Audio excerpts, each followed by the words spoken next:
What's up, everybody on YouTube? It's Chad with Chad's House of Cards. On today's episode, we're going to talk a little bit about shipping out cards on, well, pretty much any platform that you may use, whether it's eBay or Facebook Marketplace, and how to properly ship out cards. Now, if you're like me and you buy sports cards or Pokemon cards or anything like that on any secondary market platform, you probably have spent a pretty penny on a card and went to your mailbox and saw, hey, my card arrived today that I just spent $5 on shipping on, and you show up to your mailbox to find something that looks like this. That's right. I have had this happen to me several times, and I shake my head a lot. And sometimes I'll open it up and we'll have a card in a top loader, and sometimes we will just have a card in a penny sleeve. And I think to myself, yeah, the card itself might not have been that valuable, but why would you ever send product in the mail like that somebody just spent money on? Now, when you get up to higher dollar amounts on cards, you're going to want to package these out differently. But I think at the very least, if you want good feedback on these sites, and if you want your card to succeed in the mail to get to your customer, you're going to want to follow these steps. Because like I said, it's happened to me one too many times. Now, I'm not a complete and total dink. I've never had a card ruined, for say. But you got to think, this happens probably quite a bit. And it probably happens quite a bit with people's cards that get wrecked as well. So the first thing that you're going to want to do, and let's say you're dealing with a card that's, I don't know, $25, $30 card, let's just say. And you're going to want to ship this to your customer. Now, number one, do your due diligence. Now, I've been selling on eBay for a long time, and I sell anything and everything. And most of those things are not sports cards at all. I'm not a big flipper when it comes to sports cards at all. Like, sometimes I sell some of my individual cards off, but I'm telling you, it's probably under 10 cards that I've ever sold. So if you want to package out stuff the proper way, and you want to make sure that you cover your costs, charge at least $5 for shipping. Now, $5 on shipping on most items, you can get away with shipping, packaging, everything really nicely done, and you can get it in the mail, generally speaking, for under $5 still, because chances are it's going to weigh less than a pound. You can probably send it out first class. You'll still get tracking information with it. With priority mail, you will get the insurance with it. So it really depends on what you want to do. Priority is going to run you, anywhere from your $5 to $9 range, and first class will run you anywhere from, $3 up to $5, I would say. Like, just a rough guesstimate, okay, guys? Just based off of what I've seen in the past. Number one, get your card, put it in a penny sleeve. Make sure it is in the right size penny sleeve. Number two, get a top loader. Put your card in a top loader. Make sure that it is the right size top loader. If you are squeezing your card to get it in the top loader, it is not the right size. If you can put it right into the top loader and it just drops right down, it is not the right size. It should be just snug. Just snug. Nothing that's like you have to really force with effort, and nothing that you just put it in and it just drops right down to the bottom. Number two, get yourself some painter's tape. Painter's tape is nice because it doesn't leave a residue on a lot of the surfaces. So I always take a piece of painter's tape, put it right over the top of the top loader like that. So that way, when it moves around, because it will, in the mail, it's nice and snug, and it's not going to pop out of that top loader at all. Number three, cut up some cardboard. Now, to save some time for the video, I have pre-cut up just pieces of cardboard. And all I did was I took a top loader and I put it up next to a piece of cardboard and I just cut around it. I leave some extra around the edges and the top and the bottom. And what I do is I will take literally 2 pieces on the bottom like that, and then 2 pieces on the top like that. And we make a nice sports card sandwich. And then I take my masking tape. And I'm going to tear off a little bit of a section, keeping this all nice and tight and pinched. And I'm just going to stick some masking tape on there like that and like that.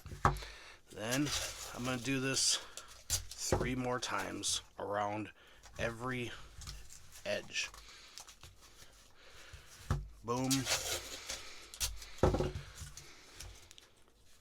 Boom.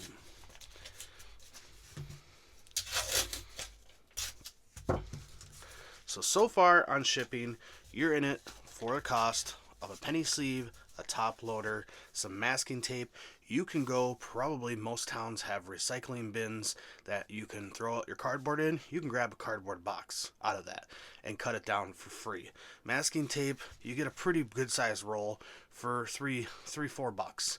Not that big of a deal, and when you spread it out amongst a bunch of cards that you're shipping, it breaks down that cost significantly in a hurry, where that's probably, 4 or 5 cents worth of masking tape, maybe if that I just put on there. Whatever. It's all part of the cost. That is why we're charging the cost of shipping. And the sooner that people realize that, the sooner you can move on from trying to make a profit off of shipping costs. You do not, if your model is trying to make profit off of shipping cost and putting $1 at this card, you're doing it wrong. You're doing it wrong, I gotta say. Alright, I go out and I buy bubble mailers, and these come in a 12-pack, and they are 6-inch by 9-inch bubble mailers. These ones are a little bit big. So what I do then is I will put this in the bubble mailer like so. And then I simply fold it over onto itself like that. And you can see these have the adhesive on it. Boom. So now you have a little bit of a thicker package with that. Now, if this was a, $5 to $25 to $30 card, I may send it out just like this. Stick my label right on there and call it a day. And that's all that's to it. And your card is pretty well protected. Now, if we're going up to a higher dollar amount, which I have sold a couple cards in the couple $100 range, I take this package and I bring it up one more step. Number one, I've gone out and bought some big bubble wrap. It's the big bubbles, not the small ones. So there is a difference in those two. Here is the small product, you can kind of see, and here is the large bubbles. So I will take that and I'll give it a little bit of a wrap in my bubble wrap, just like so. And I will also take, in this particular instance, because it's the box that I have, I will grab a box, boom, this is too big for screen. I will also put some bubble wrap at the bottom of that box, just like so. And I will put said cards right in there. And I'm going to, sorry for the noise, unhook my camera just so you guys can see this. So this is a oversized box, like I said. It's an 8 by 8 by 8. You can see that's all in there. That's all fine and dandy. I will put more bubble wrap up on the top. But again, if you're dealing with a $200-300 card, why wouldn't you do that? Why wouldn't you spend a little extra money on the shipping to make sure it gets to where it needs to get? Alright, so I'm going to put the camera down for just a second, because now the next step that I'm going to do is I'm going to break out my handy dandy tape.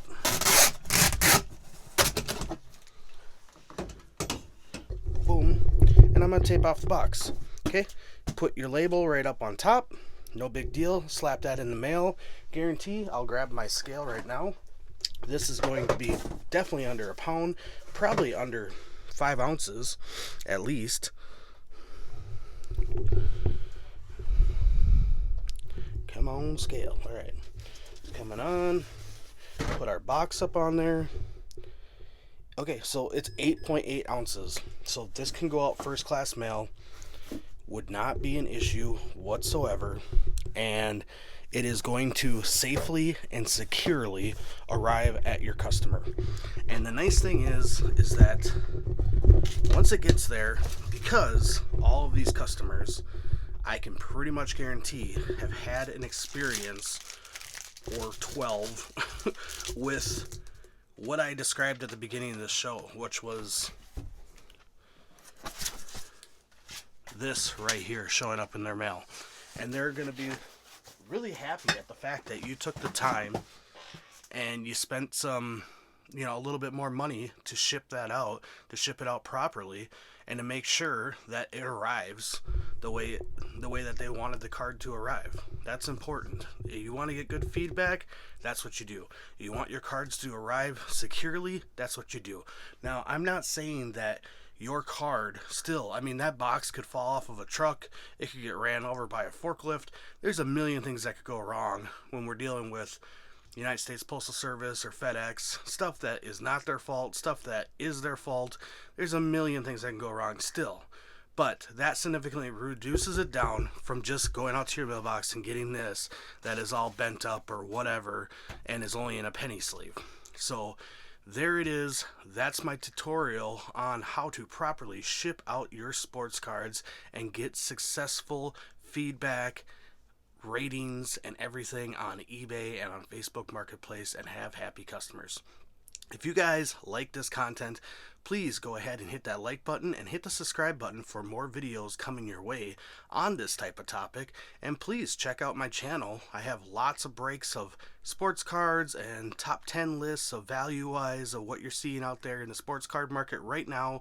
Please go out there, check out the rest of my videos, hit that subscribe button. Thank you. Have a great day.